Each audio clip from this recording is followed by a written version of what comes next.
Hi, this is Aaron Wilson, Ravens beat writer for the Carroll County Times, reporting from the Ravens training complex in Owings Mills, Maryland. Here's our latest Ravens report. The Ravens may be without the services of Pro Bowl tight end Todd Heap for Monday night's game against the Houston Texans. He pulled his hamstring on the first play from scrimmage, running a fly pattern, immediately grabbed his right leg, and John Harbaugh said today that it doesn't look good for him. He hasn't ruled him out officially, and they won't until they have to file an injury report later in the week, but Todd Heap has an injury that is expected to sideline him for at least 1 week, and they don't feel at this time that it's a situation where he's going to be on injured reserve and they'd have to shut him down for the season.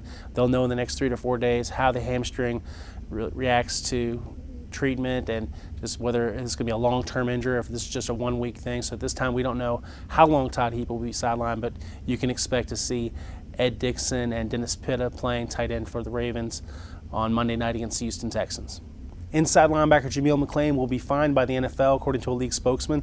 They have not yet determined how much he'll be fined until they review the play further, but Director of Officiating Carl Johnson said that there should have been a penalty assessed on the play. Jameel McClain hit Pittsburgh Steelers tight end Heath Miller, gave him a concussion. It looked like one of those situations where he really couldn't stop, and he had already launched himself. That's the opinion of Ravens coach John Harbaugh. Doesn't think that he should be fined at all, and definitely doesn't think he should be suspended. I think the big issue is what, from our perspective, is what Jameel's capable of doing and what he's not capable of doing. I mean, Jameel tried to go low. You know, he tried to go low to make the tackle, and Heath Miller fell. So he's going down, and as Jameel's trying to go low to make the tackle in that strike zone area, his head ends up in that area. So there's nothing Jameel could have done that was humanly possible to avoid that kind of contact. Now, if they're going to call that a penalty because they can't tell, you know, it's the duck and hit type of situation, that's up to them. But from a fine perspective, to me, it's clear that Jameel was trying to go low. There's a precedent for fines in situations like this, but a suspension would be definitely making an example out of Jameel McClain, a pretty harsh example considering he has not been a previous offender with fines of this nature and penalties. But in this case, he wasn't even penalized, so I would think that he'll face a hefty fine and will not be suspended. Ravens coach John Harbaugh acknowledged the offense is not consistent, not good enough at this time. He says they're not good enough on third down, not good enough in the red zone, and not scoring enough points considering the kind of players they have on offense has got to get fixed.